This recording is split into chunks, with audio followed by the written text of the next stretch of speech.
Well, first thing, I get, is that, I did that one, is it recorded? oh no, some kind of safety glasses, and a dust mask that I wear most of the time, but not tonight. Gordon had asked me to turn a Christmas ornament to start with, and then we saw the angels, and I told him I'd turn one that's a little different shape and size. Last year, you may recall that I brought a little angel about that tall. It was made from the end of a back blank from the Louisville Slugger company. Believe it or not, that will turn into an angel, and so will that. That's easier to turn into a bell than an angel, but a little short angel will work. And somebody's going to get these tonight to with the wings to go with it. So I decided I'd turn an angel a little larger. It's going to be on a mesquite, and it's a little wet. I cut up a piece of a log that I had. I was going to make something else, and it was too wet, so I decided I'd use it for an angel. So this angel's going to be this tall. Well, it'll be about that big around. That's as big as a piece goes. So here we go. I've already turned this into round to save some time, but here we go.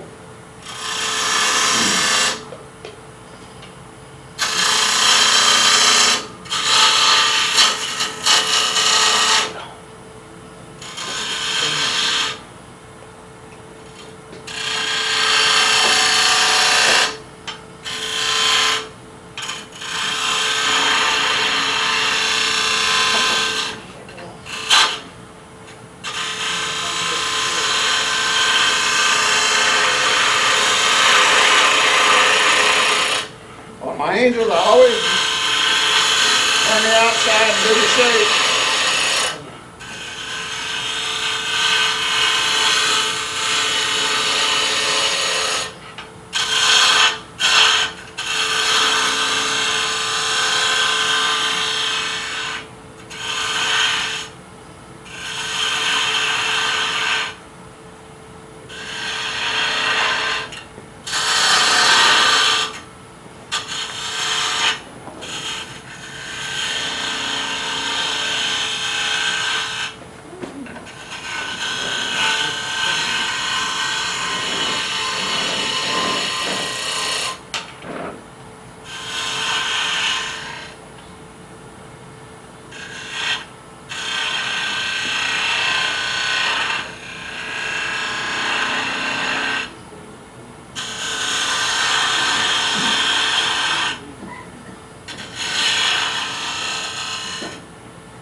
Right, small sanding tool. These 5-inch discs work really well on a long piece, and it gets all of the cut marks out of it. And it's easier to sand that way than it is with small piece. But I'm the shop working. Dave comes to your wood at that speed? What? It doesn't heat up your wood at that speed? No. Wouldn't hurt it if it did.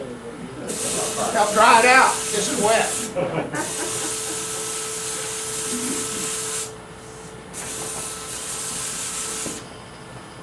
Is that sandpaper holder, Frank, is that something you made, or is that something that It's a drill. No, that's it. No, it's just a 5-inch drill disc.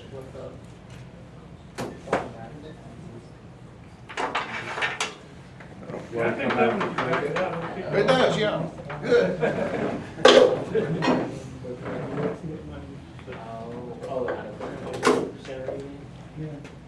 And to make it easy to start hollowing out the inside, I just take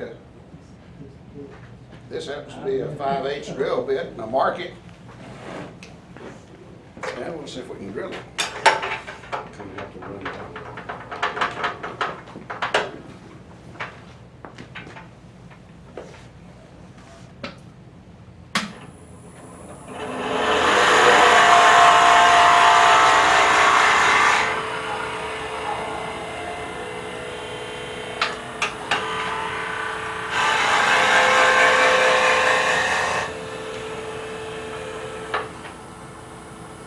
That gets real hot in there. Right out. That's right.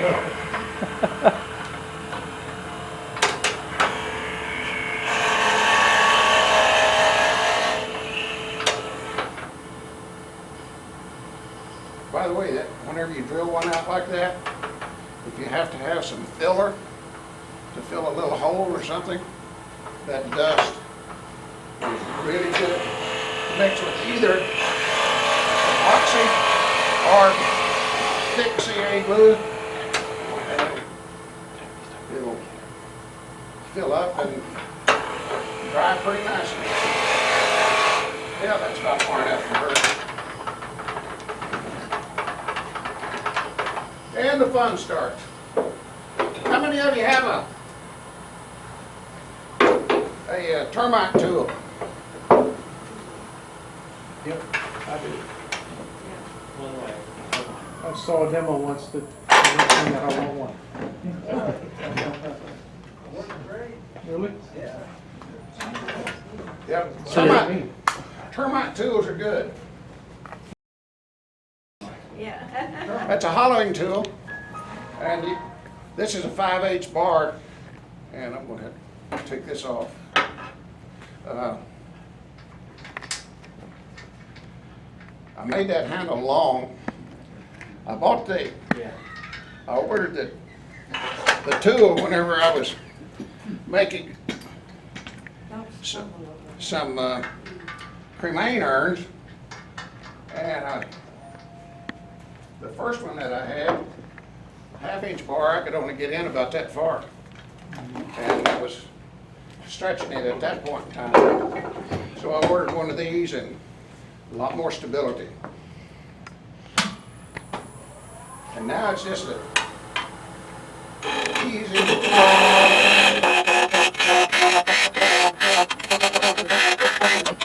I think you can see why it's called a termite.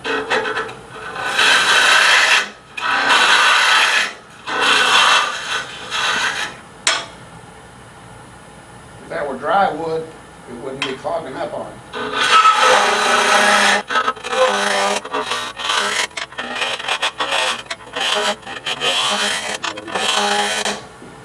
Thin is good, right?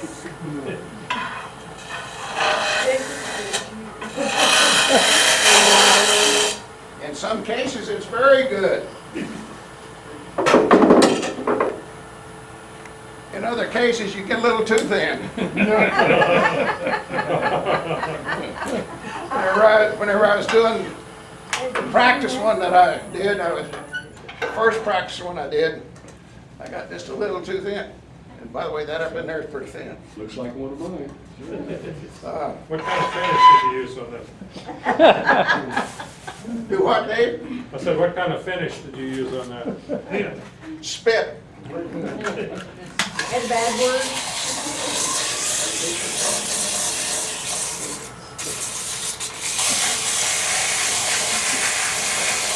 I don't do a whole lot of sanding on the inside just to knock off the rough edges. And then we'll come back and do this little gal's head.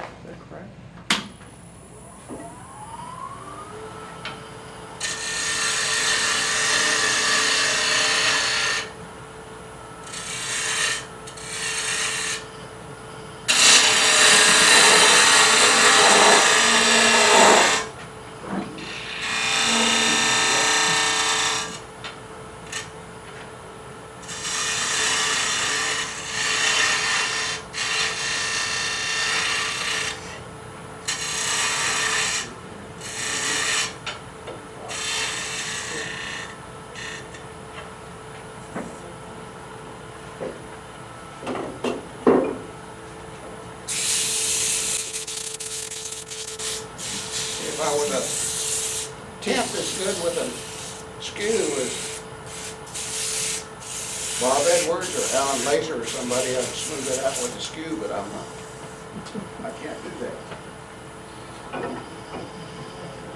So we get her down to pretty.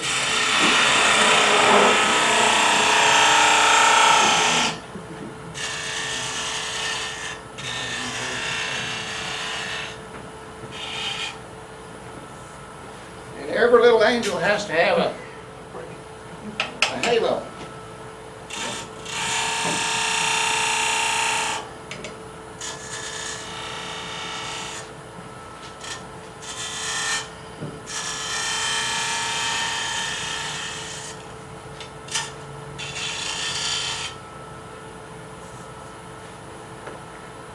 I forgot to bring it, but I have a homemade tool that has a real sharp point in it. I usually just put a real sharp little halo in there.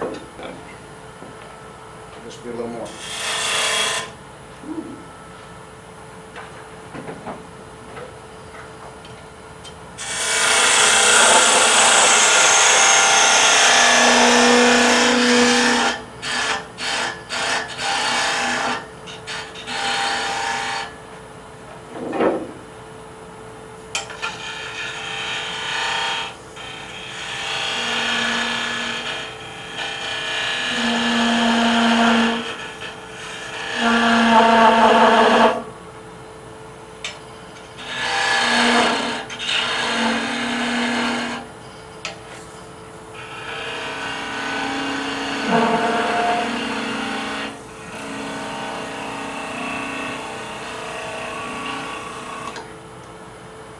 Joanne says I like to talk a lot. I guess I do, but whenever I'm doing this.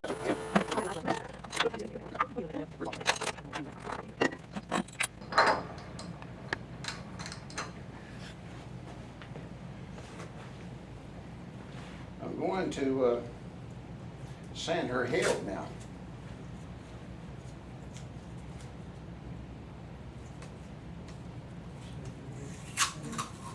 So why are you taping her bottom for? I don't want plant marks.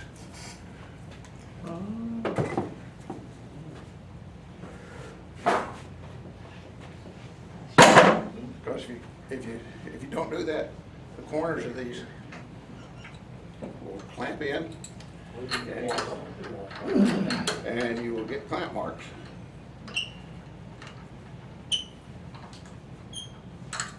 What kind of tape are you using, Frank? Masking.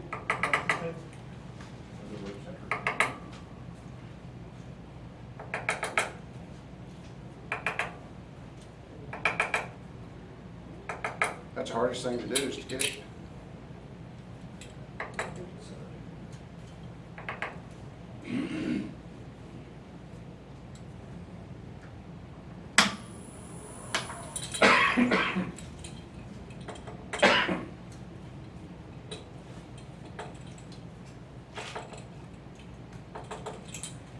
That'll be pretty good.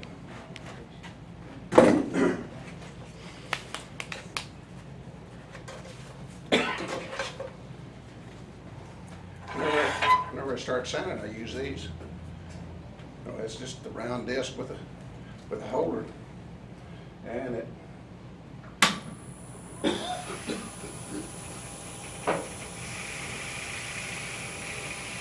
start off with 80, and I'll work it all the way down to where I'm smooth. And sometimes, you know, you have to reset the piece, but you can see it's getting a little out. But it's still grinding off, and it'll smooth out. I could.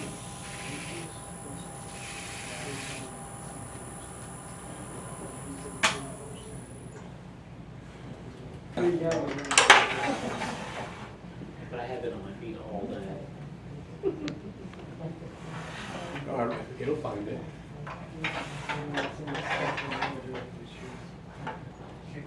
But I have a long, narrow one at the house.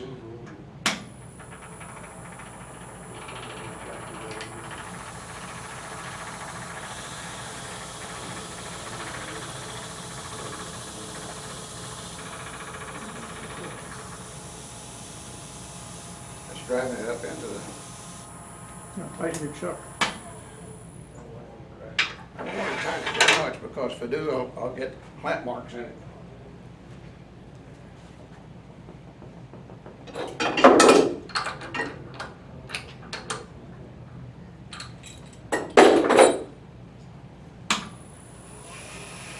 Maybe that'll be a design, Uh-huh. a new design.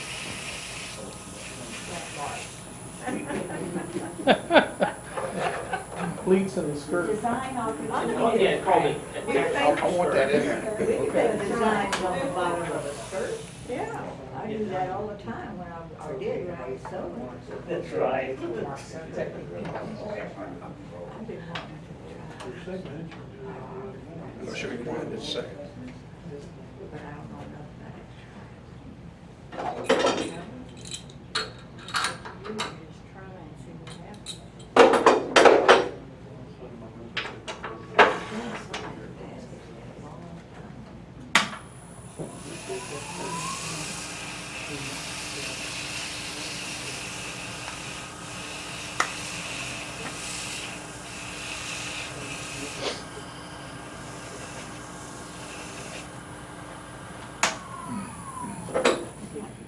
The reason I like to put a little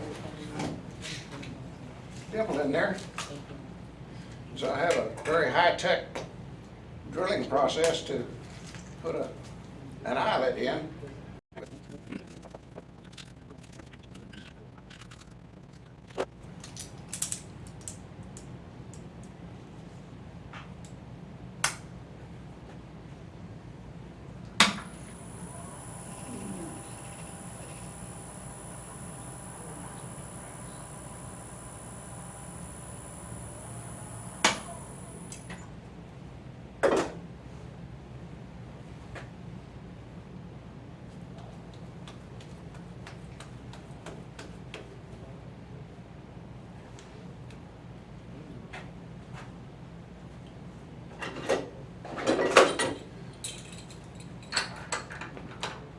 What were you using for your drill, Frank? Huh? What were you using for the drill? It's a small brad nail that I flatten it out and then I run a file over each side of it to make it sharp on the sides. Works just fine. Or for that size of a eyelet, a 1/16 inch bit does well. But brads are a lot cheaper. I don't do very fancy wings. I make mine pretty simple. It's basswood, just cut out in a heart shape. And what I do is take some thick CA glue,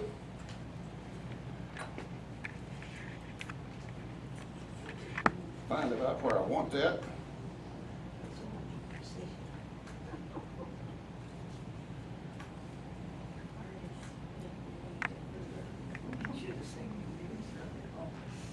And this one's just about gone.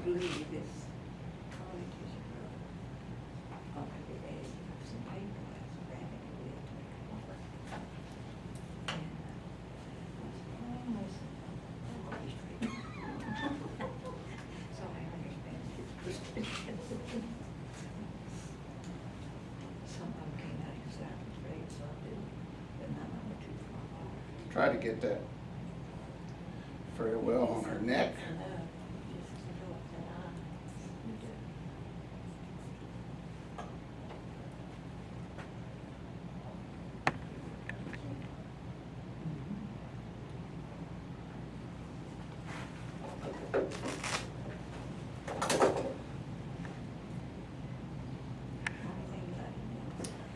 And you have a Christmas angel on it. All right.